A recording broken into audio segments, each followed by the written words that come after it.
Bapak, Ibu, dan saudara-saudariku yang terkasih dalam Tuhan kita Yesus Kristus, salam sejahtera untuk kita semua.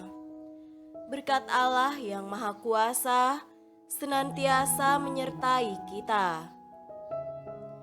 Marilah kita mendengarkan dan merenungkan bacaan-bacaan kitab suci hari Rabu tanggal 16 Maret tahun 2022.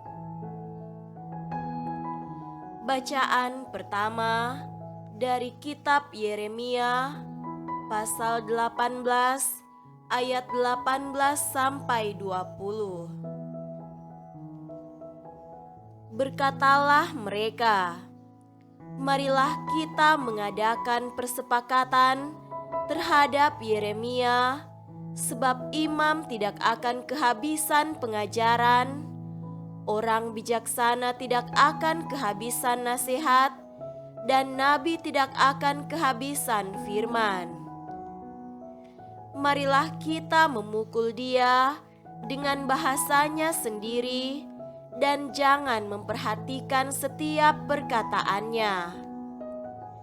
Perhatikanlah aku ya Tuhan, dan dengarkanlah suara pengaduanku. Akan dibalaskah kebaikan dengan kejahatan? Namun mereka telah menggali pelubang untuk aku.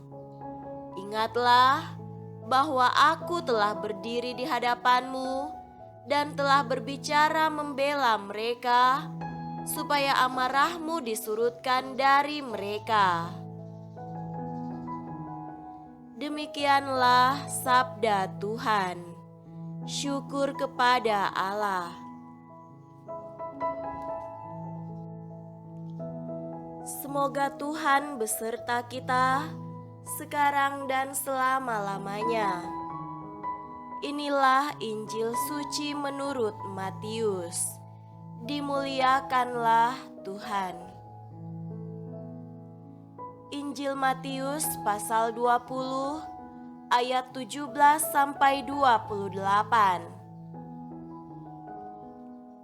Ketika Yesus akan pergi ke Yerusalem, ia memanggil ke-12 muridnya tersendiri dan berkata kepada mereka di tengah jalan, "Sekarang kita pergi ke Yerusalem, dan Anak Manusia akan diserahkan kepada imam-imam kepala dan ahli-ahli Taurat, dan mereka akan menjatuhi dia hukuman mati.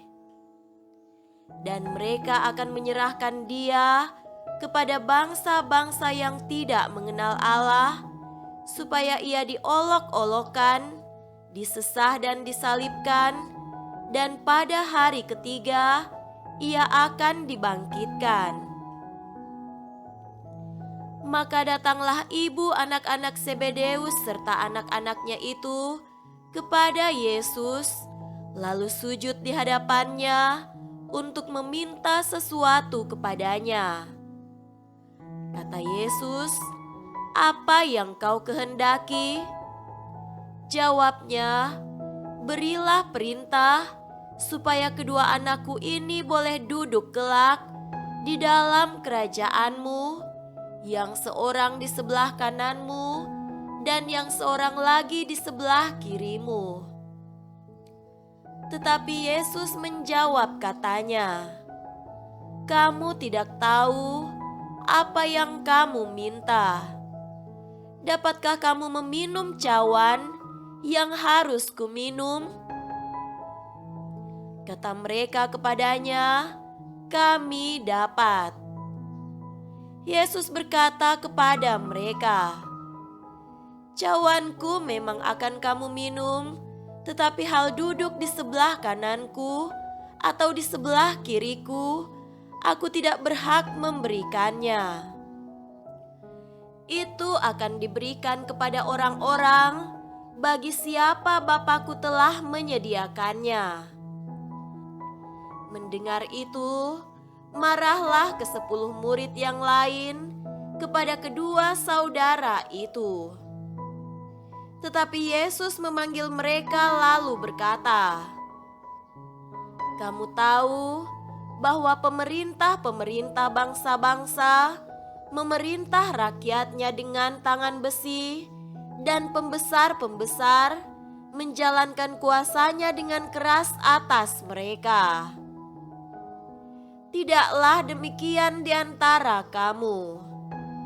Barang siapa ingin menjadi besar di antara kamu, hendaklah ia menjadi pelayanmu, dan barang siapa ingin menjadi terkemuka di antara kamu, hendaklah ia menjadi hambamu.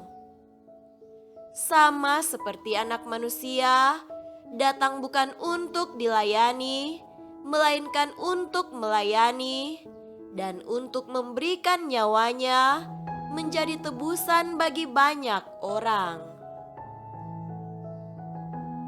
Demikianlah sabda Tuhan. Terpujilah Kristus. Saudara-saudariku yang terkasih dalam Tuhan kita Yesus Kristus, tema renungan kita pada hari ini adalah bagaimana menjadi terkemuka. Kita semua mau menjadi besar, terkemuka, dan nomor satu. Kita mengharapkan anak-anak kita menjadi nomor satu di sekolah dan tampil prima di hadapan teman-temannya. Kita sendiri memperlengkapi diri dengan rupa-rupa pengetahuan dan keterampilan agar dapat menjadi terkemuka di tempat kerja atau di tengah pergaulan. Saudaraku, Tuhan Yesus sendiri tidak melarang kita para pengikutnya untuk menjadi besar, terkemuka, dan nomor satu. Tetapi Yesus mengajarkan kita jalan yang benar untuk mencapai hal tersebut. Kepada para murid yang mengikutinya, Yesus memaklumkan bahwa Dia akan pergi ke Yerusalem dan akan diserahkan kepada imam-imam kepala dan ahli-ahli Taurat.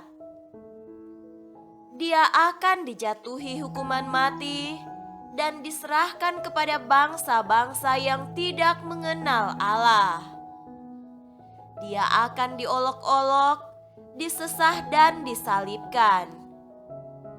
Dia akan meminum cawan penderitaan, memikul salib, dan memberikan nyawanya menjadi tebusan bagi banyak orang. Inilah jalan yang ditunjukkan Yesus, yaitu jalan pengorbanan, jalan pemberian diri, jalan seorang pahlawan, jalan Sang Penebus. Dan inilah jalan yang mesti kita lalui bila ingin menjadi besar, terkemuka, dan nomor satu. Saudara-saudariku terkasih, betapa banyak kali kita mau menjadi besar, terkemuka, dan nomor satu, tapi dengan melewati jalan yang gampang dan cepat. Malahan, kadangkala dengan melalui jalan yang tak benar atau merugikan orang lain, tanpa keringat dan kerja keras. Tiada pengorbanan dan pemberian diri. Yang penting dilihat besar dan terkemuka serta menjadi nomor satu. Hari ini kita diingatkan bahwa itu bukanlah jalan yang dilalui oleh seorang pengikut Kristus. Itu adalah jalan para pengecut. Sebaliknya, Yesus menawarkan jalan yang terlihat berat dan terasa sulit. Yesus menunjukkan jalan pengorbanan dan pemberian diri.